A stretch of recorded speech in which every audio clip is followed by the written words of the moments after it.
Sonic, I knew you would come.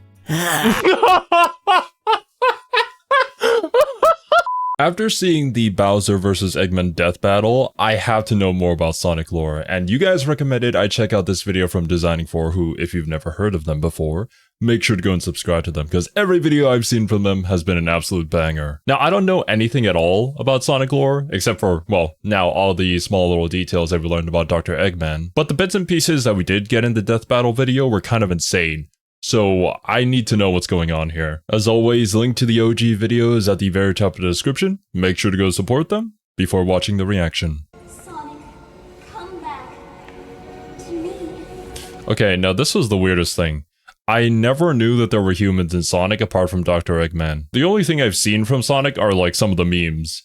Look at Silver. Whoa. Of course, more fatty, a little.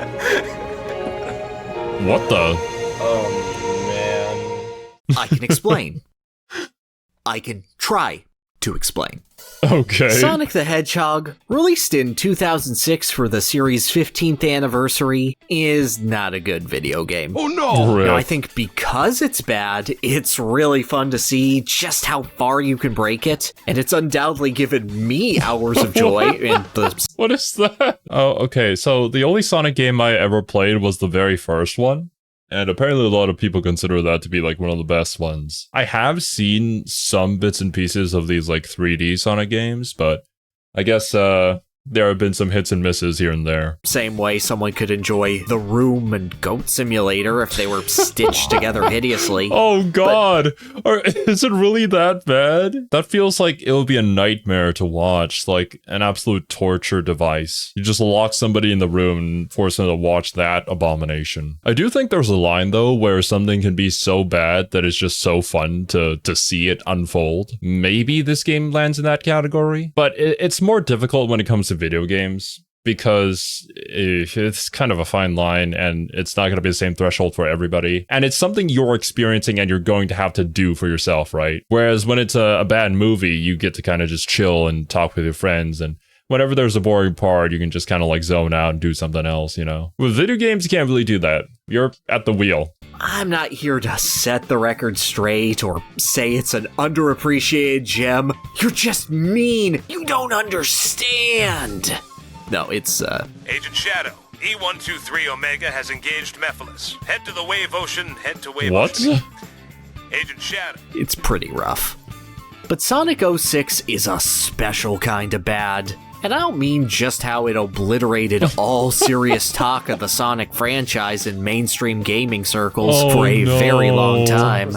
Sonic 2006 is an incredibly ambitious game.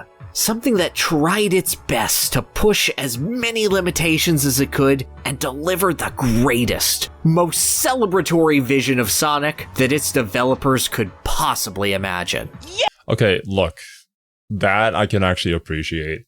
When they're trying to push past their limits, they're trying to take the series maybe in a new direction with some new mechanics that they might not be very used to doing with the games. The first attempt is obviously not going to be an absolute banger, so the foundations of all the other games that have later come on that are hopefully much better are probably built upon this one. Now, it missed the mark by an unbelievable amount in that department. But I think discarding the effort and trying to get there under a blanket of, oh, it nearly killed the franchise, is, well, understandable, but a bit of a shame. Mods like Project Actually, 06 have... Wait, was Sonic really in that much of trouble? Like, the franchise nearly died from this game? I always thought it was something that was super popular ever since it was conceived, pretty much. At the very least, I can't imagine it being in a worse place than Fire Emblem was until they had Awakening. Or rather, released Fire Emblem Awakening. shown just how neatly thought out a lot of this level design was, and how just a bit of a lot more polish could have maybe gotten this game into working shape. I guess I'm not at full Love power that. here. But I'd like to dive into the other, less technically defensible part of the 06 pie. Its story. More specifically, I want to delve into the character most central to and most emblematic of Sonic's plot, failings and all. Princess Elise of Soleanna. I'll do my very best. So much stock was put into this character by the developers to help carry the message of the Sonic the Hedgehog brand. And all that can really be said post-mortem is laughing at. Oh, what a lovely kiss! More than Silver or Memphis, the one character that can be said to embody all of the wrong about Sonic 06 is Elise. And instead of just asking, what were they thinking? I'd like to look in the thought process behind the Regent, figure out what she was trying to do for the Sonic franchise, and at least try my hand at speaking in defense of Princess Elise. Okay, I know absolutely nothing about this character. I've never seen her before. Were they, like, trying to put in a Princess Zelda into the series? Does that work for Sonic? I mean, I guess the aftermath of this is that no, it did not work, but I wonder what the original idea was. Was it one of those things where, like, oh, we needed somebody more relatable than, like, a hedgehog that's running around at the speed of sound? Or were we just trying to introduce, like, a love interest for Sonic? Princess Elise III was born to the Duke and Duchess of Soleanna, a blessed kingdom of the sun, guided by their holy living artifact, the Flames of Hope. Losing her mother at a young age, Elise was thrown into a deep depression, so her father did the only logical thing he could. Experiment on the Flames of Hope to gain control of time and bring Elise's mom back and also erase all of humanity's sins. No sin! Oh, erase all of humanity's sins. Damn you, Deciding 4. Damn you. Which, by the way, if you guys don't know about it, go and check out Guilty Gear's story. It is absolutely insane. Serby and I did a reaction to Wooly's entire series, and it was like some of the most fun we've ever had, learning about a new series. But honestly, this guy, he's kind of reminding me of another character from Kirby. I'm not going to say who it is just in case, but if you know, you know. This is another crazy guy who might have lost sight of what was truly important to them. That escalated quickly. Yeah, right? Unfortunately, upsetting and dissecting the living fire prophesized to bring about the flames of disaster should the royal family lose their way causes the flames of disaster to be brought about, splitting the fire into its two components, the endless destructive power, Iblis, and the dark mind, Mephiles. Elise was nearly reduced to ash by Iblis's wrath, saved only by her father shielding her from the fiery blast, mortally wounding himself in the process. Fortunately, they screwed up so badly that two hedgehogs from the future were able to pinpoint this exact moment as when everything went to hell and teleported back using their time travel rocks. Nice. Silver the Hedgehog and Shadow the Hedgehog. Oh. Trusting these strange visitors. So wait, Silver and Shadow are from the future? I know that I think they're called Chaos Emeralds, are like super busted, so it's not surprising now, I guess. But I can imagine how convoluted it's gonna be if we're gonna introduce time travel into this. The Duke used the power of a Chaos Emerald to seal Iblis in his daughter's body and entrusted her life to Silver. Naruto? Rescued from the burning base by the two time travelers, the battered and exhausted Elise was left far more than she was prepared to carry. The vague memory of Silver imprinted in her mind, a blue Chaos Emerald gifted to her by Silver as a means to protect herself, the responsibility. Also, I'm sorry, I just can't take it seriously whenever Silver is mentioned, because one of our friends is named Silver. He joins us for the Persona 5 streams and Monster Hunter streams, and it just cracks me up every single time because I think of him instead of Silver the Hedgehog here. Of the entire kingdom of Soleanna at just the age of 7, the Scepter of Darkness, a relic that Shadow the Hedgehog had imprisoned Mephiles in, imprinting his image onto the haunted specter eternally. Oh, so that's why it looks like a hedgehog. It's because it's imitating Shadow. Gotcha. The parting words of her father, encouraging her, protecting her, and warning her that should they not be heeded, the flames of destruction will be released from inside of her and ravage the world. Remember, be brave. Don't cry. He kind no of matter brought what this upon happens. us, but yeah. Otherwise, your tears will call forth the flames inside you. Become a strong queen who doesn't cry no matter what happens. And live happily. So, it's like Frozen, character writing wise. But also Naruto. Yeah. Oh man. Yeah, you could see a whole lot of inspiration being taken. Well, did Frozen come after? I'm pretty sure it did, but some classic story writing here. Time travel. And Shadow the Hedgehog. Which is fine by me. Years pass, Elise growing into a reserved but revered regent of Soleana. Still Nice. haunted by visions of Iblis drowning the world in a sea of flame. However, rumors of the flames of disaster eventually reach the ears of The Dr. egg. Eggman, who decides that having control over time itself would be a pretty cool thing. He could build a lot of death. Okay, look, the thing is, I feel like if Dr. Eggman tried to do the exact same experiment, he might have done it better. This guy is actually kind of smart. Unfortunately, he has no friends, so he never wins. He can't beat the power of friendship. But he's trying. Trap theme parks with infinite time. Genius! He strikes during the Festival of the Sun, Soleana's holiest of ceremonies, seeking to kidnap Elise to learn the secrets of her power. And it's here where Elise first crosses paths with the person who will change her life forever. I'm Sonic! Sonic the Hedgehog!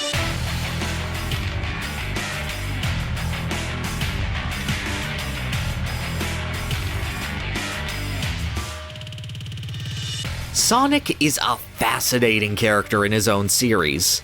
Separated from the pure speed, this was the game I spectacle, played. and skill that define how a Sonic game plays, there's one theme that Sonic emphasizes above all others: freedom.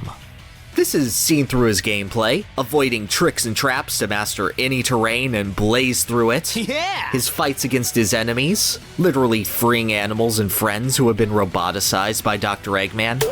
And most poignantly, through his okay, yeah, that's what I remembered. I was like, I'm pretty sure in the first game, when you beat Dr. Eggman, you like freed a bunch of animals and stuff like that. I didn't really know anything about the plot, but I guess that's just something Dr. Eggman does. interactions with others. Every character who crosses paths with Sonic changes through his influence, showing them a new way of life.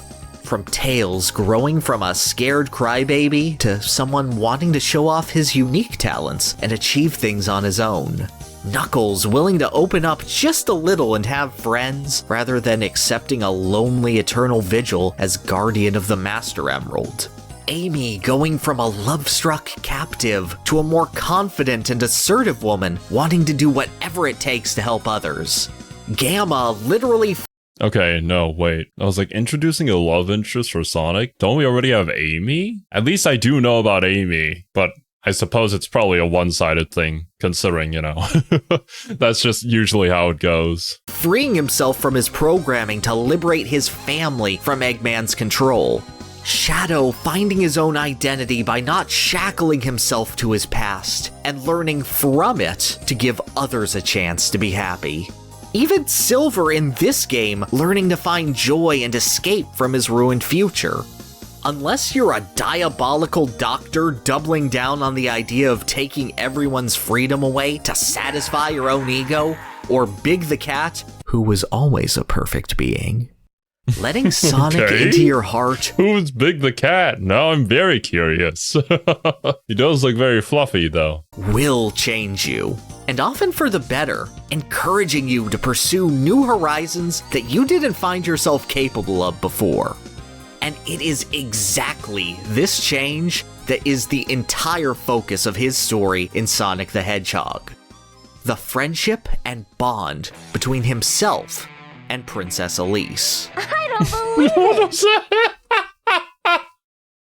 I don't know, man. I don't know about between this himself and Princess. Oh, that looks... This actually reminds me of a shot from, I think it was the first Spider-Man movie with Tobey Maguire, or maybe it was the second one, I don't know, but there was a scene where he was swinging with Mary Jane in his arms, and they couldn't obviously film that at the time. So I believe what they did was they actually made like a model of Spider-Man's arm, and then just have her like grasp onto it with a green screen in the background. And like, if you don't notice it, then it looks okay, but if you're observing it pretty closely, it looks pretty jank. Kind of like this animation a little bit. That's what this made me think of anyways. Elise. I don't believe it! In spite of being the crux for so much character growth in others, Sonic's actual interactions with his supporting cast are rarely given the spotlight. Trouble keeps him running faster after all, so time spent with his friends outside of those directly supporting him in the main quest is kept to a minimum so he can save the planet from disaster. But after trashing Eggman's robots and saving the princess, Sonic is asked by Elise why he would go out of his way to save her, and he simply responds, "No special reason." Sonic's quest in this game is just to rescue the princess as many times as it takes. Because she needs help, and he doesn't need any further reason than that. The actual plottings of Memphis, and most of the inner workings of the revival of Iblis and later Solaris tend to avoid Eggman entirely. I can't believe this! Sonic's laser focus in this game is on beating Eggman and saving Elise, making his interactions with the greater plot a detour, leaving Silver and Shadow to carry much more the surrounding narrative. In this game, Sonic has the rare opportunity to not just lead by example, but have slower, more character-focused moments in the middle, and use his attitude and philosophy to help someone emotionally who can't physically keep up with him.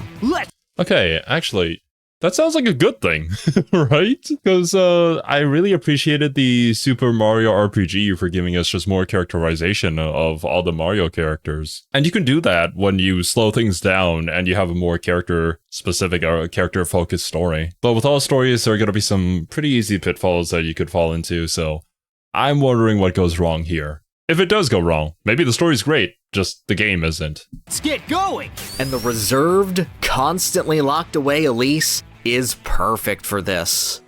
Elise carries a lot of baggage. The parting words from her loving father being a request for inaction and endurance, existing in the same place, in the same way, bearing all the world has to throw at her for the sake of her country. Standing still is not something Sonic can do or tolerate, and his radical nature and unabashed kindness toward others is able to inspire Elise and show her how to move forward.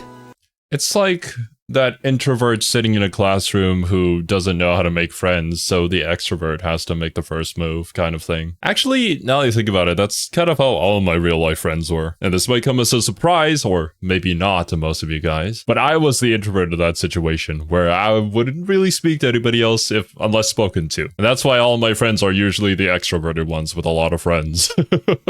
When I'm with Sonic, I feel stronger somehow. Once Sonic has rescued Elise from the clutches of the Egg Cerberus, she's able to shield him from harm with her God, there's actually gameplay sections of us running with her in our arms. Jeez, like, her feet are barely off the ground. It's kind of dangerous, but I guess Sonic's got this. He's used to going fast. Magic abilities, feeling confidence in herself when he's near. When Eggman captures her again, Elise is emboldened by Sonic's actions, throwing herself off of one of Eggman's flying platforms with no assurance of safety other than believing that Sonic will catch her in order to— What? Whoa! Damn! The amount of trust you have to have, that is one heck of a trust fall. Imagine if Sonic wasn't fast enough to catch her, it'd just be game over. to escape the Mad Doctor. And when she and Sonic get the chance to be alone, Elise dwelling on her past and the heavy burden that's been placed on her, it's Sonic who literally pulls her out of her funk. encouraging her to start running forward no matter how hard or how frightening the future might become. This is actually really good for anybody out there who might be going through anything. I always feel better after going for a jog. There's just something about it, you know?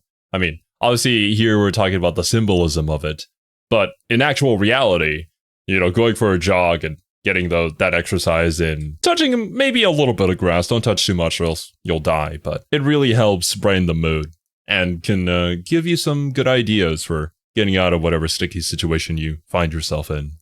Nothing starts until you take action. If you have time to worry, then run. Being with Sonic allows Elise to find strength in herself, not as the Princess of Soleanna, but just as her, as a girl. And though she knows that Sonic will leave as soon as he sends Eggman packing for good, she'll cherish her adventure with Sonic forever. He taught her how to smile, after all. No matter how dangerous it gets, as long as she knows her friend is out there, she can keep going forward and tackle anything.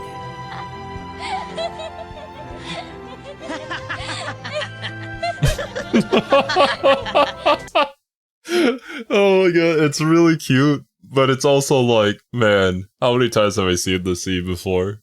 Two characters laughing about something stupid in a meadow.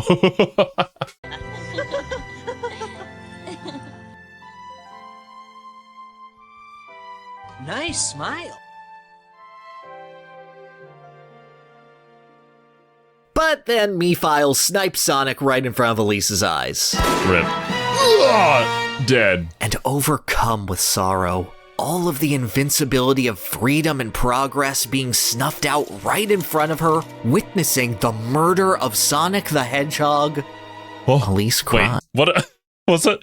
I think that just showed up at the bottom left. I was gonna say, I think there was a game called that. Yep, that's exactly what it looks like. I heard it was actually pretty good. Although, obviously I didn't know anything about Sonic, so it wasn't really interested. Elise cries. No!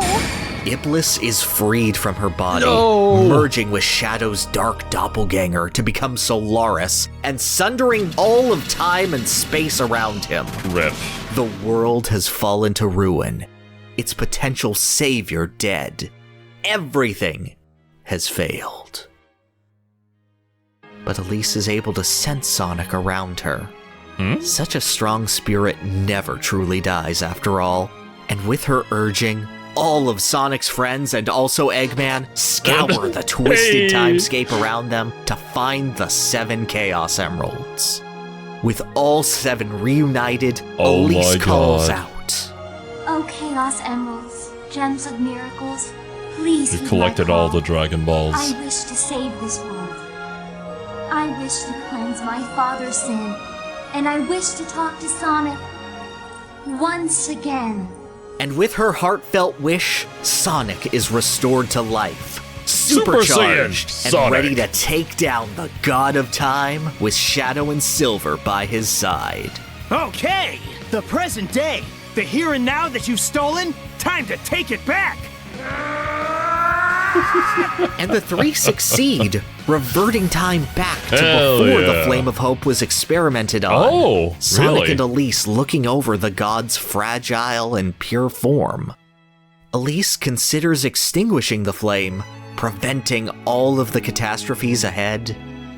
But doing so means that her timeline wouldn't exist. She and Sonic would never meet. No. Who could have foreseen this? The tragedies that we experience lead us to become the person who we are today. All the good moments and the bad moments. Honestly though, a really important lesson to teach kids. Sometimes shit happens, but maybe it happens for a reason. To tell the truth, I don't care what happens to the world. Honestly, that's so real. Elise. Just smile.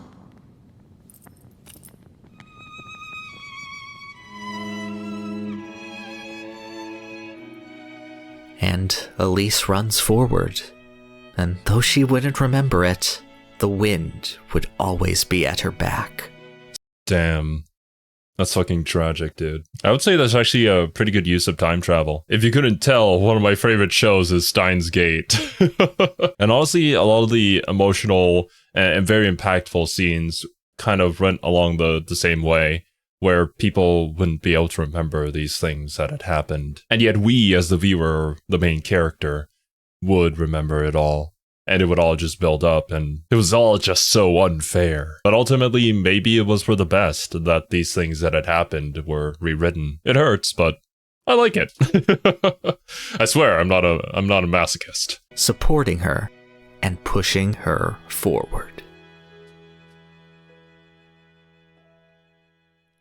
This journey of self-discovery, of being inspired to keep moving even if it hurts, of having faith that those closest to you will find you no matter where you are, is the absolute nicest possible reading I could give of Sonic 06. Oh no! I was like, no! Okay, maybe the game isn't great, but damn, at least the story sounds nice. Sure, a lot of these plot points have been done before, but it's still very important to teach people. It's a message that can be retold over and over again in many different ways, and it'd still be impactful. But I'm assuming that there's a whole lot there that kind of convolutes the message. But like, you know, it's Sonic 06. These are a bunch of disparate scenes stretched out between a bunch of non-functional levels with stilted dialogue and weird pauses aplenty, taking itself incredibly seriously while missing out on all of that good Sonic cheese that prior adventure-style games had. Let's go home to the planet as cool and blue as me. It's a very Shut up, Sonic. Yes, now I understand. You can see what they were going for, but it was far too ambitious. We didn't have the money, the resources, or the right people for this kind of job. It's like trying to reenact a Marvel superhero movie at a school play. It's not gonna have the same impact, even if the idea is the same. Ambitious character arc that would define who Sonic is incredibly strongly for generations. Butchered by poor pacing, poor writing, poor gameplay, and a weird insistence to turn the whole thing into a romance arc between Sonic and Elise. And I don't mean it in like a weird subtext, oh, you see how they're looking at each other, huh? kind of way. Elise and Amy have this whole scene where Elise is like, oh, so I met this guy, but I'm nervous. Oh, and Amy is all, well, I don't know who he is, but you're hot and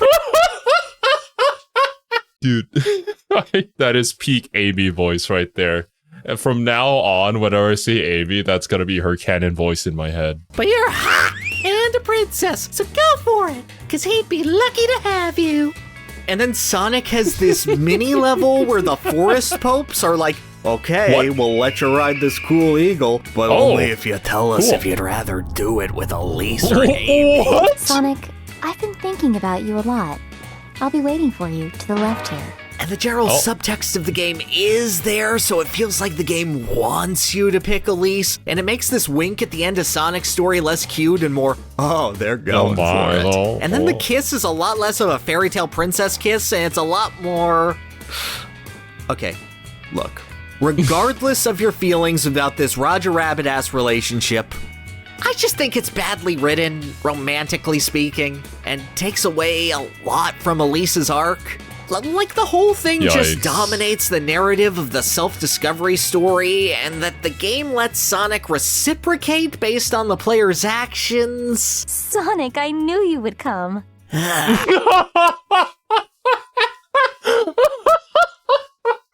Oh no. What a... You know, I mean, you guys know I'm like way too far gone already. It's too late, but hey, at least we can have a little fun here. The thing is, though, from the story, it makes a whole lot of sense that she would fall in love with him, even if, you know, he's not human, clearly. But like, who else was she gonna fall in love with? Still, though, it's one of those things where you're gonna have to handle very carefully because of the whole thing with Sonic. I don't think I even need to explain it. You guys know. For those of you who actually played the game, you probably know even more than I do about this. So there was an attempt. Let's just say that. The whole thing's just a mess. Yeah. Sonic the Hedgehog is not a misunderstood gem. Bad game is bad. Very funny and fun to break and mock, but bad in a way of non-functionality that's indefensible to most. But there is an ambition to everything about it that makes it so very special in spite of its failure. It's trying to tell not just a grander story than most Sonic games tackle, but a more personal one as well. If Sonic 06 had succeeded, if this character dynamic between Princess Elise and Sonic could have been seen as reflective of how Sonic makes players feel, if this was the intended next step forward to catapult Sonic back into the spotlight as one of the titans of video games, who knows what the future could look like. And while he went down in flames, ruining all he touched around him, Sonic still keeps moving forward to this day, no matter how rough it's gotten. With the recent release of Sonic Frontiers, we've seen Sonic be able to have the same kind of soft, thoughtful interactions with other characters as he's been granted with Elise. And though every bit of writing for Sonic is divisive these days, and I think the pacing is really off, I like it. I like taking the chance to use Sonic as a character for others to grow from, and letting him focus on fostering that and helping him push his friends forward, rather than just inspiring them to catch up. Now, I'm not saying we have Elise to thank for that, but the drive to make it happen in 2006 was strong, and I like looking at beautiful failures. Yes! Yes! No matter what you're doing, the very first thing that you try to produce in that thing is not going to be perfect. And that's something people really need to understand. Like, please, for the love of God, don't go back and look at my first YouTube video. It sucks ass. But when you have an idea, you've just got to do it, man. Because if you never start, it's never going to become better. And ultimately, once you reach a certain point and you look back at where you started, it's just so cool to see how bad it was. But you also see like the small little inklings that led you to where you are. And that, I feel like, it really inspires you to keep going. I love seeing this as well when it comes to like my favorite video game series, and like their earlier entries had things that evolved into what they are now. It's hard not to appreciate it for what it is. They show us both how it could go wrong and what we can learn from it if we want to push forward. Plus, she got this nice Sonic Channel art recently, and like, nice. She looks nice when she's not an uncanny humanoid with lanky Kong arms for legs. I'd like to not try to remove this game from my memory. Admire the ambition that crashed and burned, and to some extent, be able to speak in defense of Princess Elise.